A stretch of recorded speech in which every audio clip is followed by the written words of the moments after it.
नैव अकेला था, stardust station पर अर्थ का चक्कर लगा रहा था।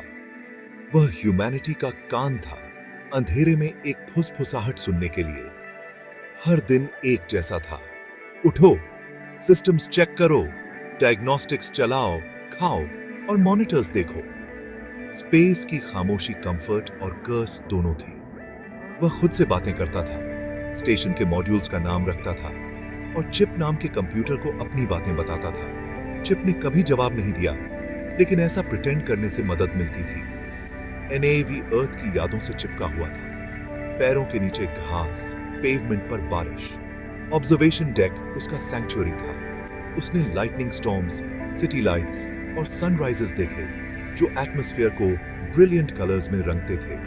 यह गॉड्स आई व्यू था, लेकिन वह हमेशा अलग रहता था, कभी पार्टिसिपेंट नहीं। होप वॉइड में एक फ्रेजाइल फ्लेम थी। उसे आश्चर्य हुआ कि क्या उसकी सैक्रिफाइस कभी मैटर करेगी। क्या उसे कभी कोई सिग्नल सुनाई देगा, या वह एक साइलेंट गार्डियन बनने के लिए डेस्टिन्ड था, हमेशा इंतजार करता रहेगा। लोनलीनेस सबसे मुश्किल हिस्सा थी, फिर भी हर सनराइज उसे याद दिलाता था कि वह क्यों सुन रहा था। वह कनेक्शन की तलाश में था, एंडलेस डार्क में मीनिंग की, और उसे इस उम्मीद पर भरोसा था कि एक दिन कुछ तो खामोशी को तोड़ेगा। 437वें दिन सब कुछ बदल गया।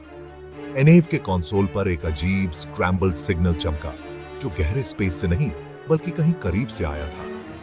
स्टैटिक को फिल्टर करते हुए उसने एक टूटा हुआ वार्निंग सुना, don't send the probe, danger, not what you think. ये उसकी अपनी आवाज थी, पुरानी, डेस्परेट। डायग्नोस्टिक्स ने कंफर्म किया, सिग्नल रियल था। मैसेज एक गोस्ट था, उसका गोस्ट जो स्टार्स के पार से आ रहा था। प्रोब, उसका मिशन अचानक एक थ्रेट बन गया।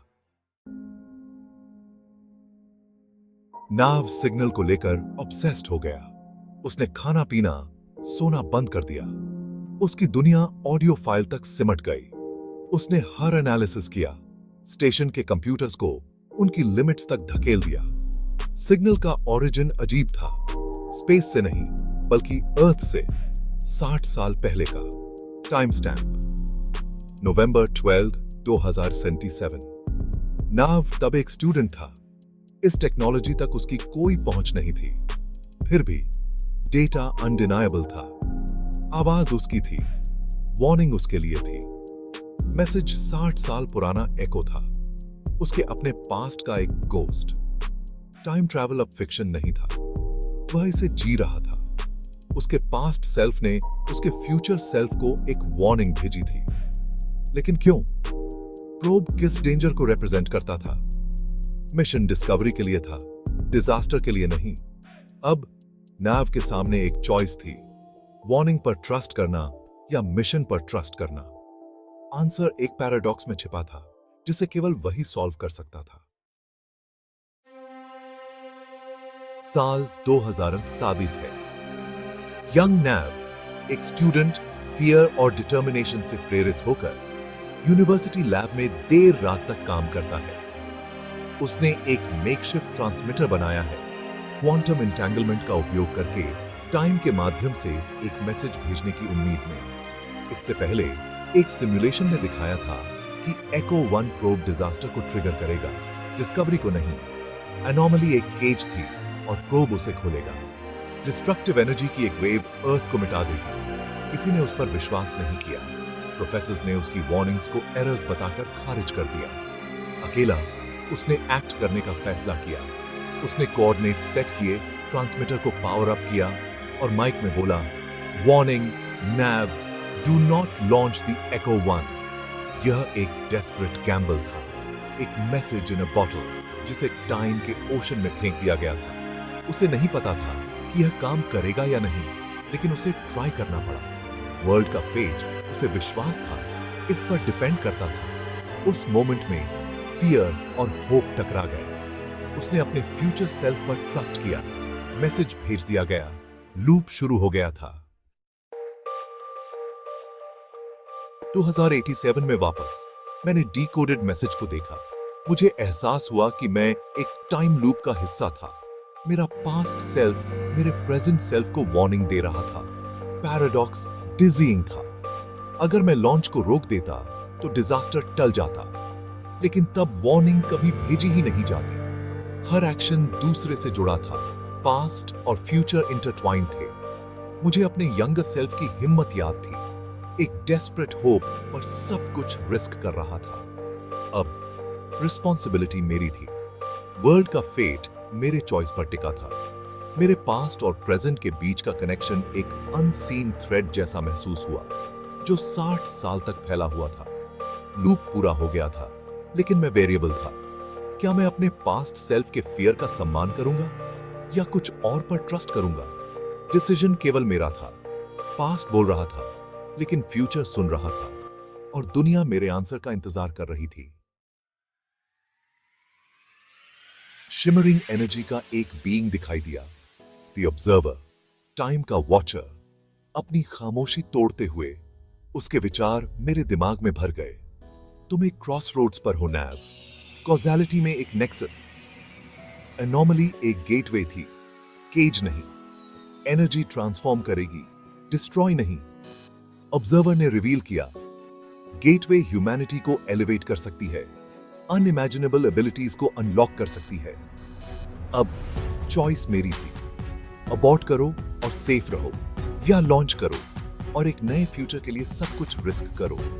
क्या मैं फियर को जाने देने और अननोन को एम्ब्रेस करने के लिए तैयार था? दो फ्यूचर्स मुझ पर दबाव डाल रहे थे, सेफ्टी या ग्रेटनेस। मैं अपने यंगर सेल्फ की वार्निंग का सम्मान कर सकता था, ह्यूमैनिटी को अनचेंज्ड रख सकता था और पैराडॉक्स से बच सकता था। या मैं ऑब्जर्वर पर ट्रस्ट कर सकता था, सब कुछ रिस्क कर सकता था और एक नए ईरा के लिए गेटवे खोल सकता था। पास्ट का फियर प्रेजेंट की होप से लड़ रहा था। मैंने अर्थ को नीचे देखा, ब्यूटीफुल, फ्रैजाइल, लेकिन लिमिटेड। ह्यूमैनिटी और भी बहुत कुछ करने में केपेबल थी। मैंने अपनी जिंदगी डिस्कवरी के लिए डेडिकेट की थी। क्या मैं अब पीछे हट सकता था? चॉइस पर्सनल और यूनिवर्सल थी। क्या मैं वह आदमी बनूंगा जो सेफ खेलता है, या वह जो एक बेहतर फ्यूचर के लिए सब कुछ रिस्क करता है? मैं ऑब्जर्वेशन विंडो पर तैर गया, उस दुनिया को देखते हुए जिसे मैं जानता था और उस दुनिया को भी जो हो सकती थी। एक गहरी सांस के साथ मैंने अपना डिसीजन लिया। मैं फियर से शासित नहीं होऊंगा, मैं होप को चुनूंगा। मेरा हाथ लॉन्च कंसोल पर मंडरा रहा था। मैंने एको 1 के लिए सीक्वेंस शुरू किया। पैराडॉक्स मेरी वार्निंग को मिटा देगा, लेकिन कुछ बड़ा करने का दरवाजा खोलेगा। मैंने एक नई शुरुआत के लिए कैटलिस्ट बनने का चुनाव किया। जैसे ही लॉन्च सीक्वेंस शुरू हुआ, रियलिटी चमक उठी। ऑब्जर्वर ने सिर हिलाया और फेड हो गया। प्रोब लॉन्च हुआ और आयराडेसेंट एनर्जी की एक वेव सोलर सिस्टम पर छा गई। टाइमलाइन रीसेट हो गई। 2007 में यंग नैव सिर्फ एक स्टूडेंट था, फियर से मुक्त, एक अजीब शांति महसूस कर रहा था। डिजास्टर कभी हुआ ही नहीं, वार्निंग की कभी जरूरत ही नहीं पड़ी। पैराडॉक्स अपने आप रिजॉल्व हो गया। ह्यूमैनिटी ने एनलाइटनमेंट के एक नए ईरा में प्रवेश किया। मैंने वेव को अर्थ को बेद करते हुए देखा, यह जानते हुए कि मेरा अपना हिस्ट्री फिर से लिखा गया था। जो मैसेज मुझे मिला था वह अब एक वैनिश टाइमलाइन का सिर्फ एक एको था। मैं एक रियलिटी का गोस्ट था जिसे मैंने मिटा दिया था, लेकिन मुझे कोई रिग्रेट नहीं था। मैंने फियर पर होप को चुना था। मैंने ह्यूमैनिटी के फ्यूचर के लिए अपनी सर्टेनिटी का सैक्रिफाइस किया था। मिशन पूरा हो गया था, एक वार्निंग सुनने से नहीं, बल्कि पॉसिबिलिटी को एम्ब्रेस करने से। स्पेस की खामोशी चली गई थी, एक नए सिग्नल से बदल गई थी, एक बेहतर वर्ल्ड का डॉन। मैं चेंज के लिए सिग्नल बन गया था और ह्यूमैनिटी जवाब देने के लिए तैयार थी। मेरी कहानी टाइम ट्रैवल और एलियंस से कहीं ज्यादा है। यह चॉइसेस और उनके द्वारा छोड़ी गई एकोस के बारे में है। मैंने दो सिग्नल्स का सामना किया, एक फियर का, एक होप का। मेरे पास्ट की वार्निंग लव से पैदा हुई थी, लेकिन कॉशन से भी। ऑब्जर्वर का प्रॉमिस अननोन में एक लीप था, रियल प्रोग्रेस का मतलब है फियर से आगे बढ़ना और पॉसिबिलिटी पर ट्रस्ट करना। कभी कभी हम चेंज के लिए अपने आप में एक सिग्नल होते हैं। सबसे जरूरी मैसेजेस अंदर से आते हैं। हम सभी के पास फियर की आवाज और होप की आवाज होती है। चॉइस हमेशा हमारी होती है, सेफ रहो या आगे बढ़ो। मेरा डिसीजन ह्यूमैनिटी के लिए एक बीकन बन गया। एक चॉइस एक वर्ल्ड को रीशेप कर सकती है। हम एक वार्निंग हो सकते हैं या एक बीकन। सबसे पावरफुल सिग्नल वह है जिसे हम भेजने का चुनाव करते हैं।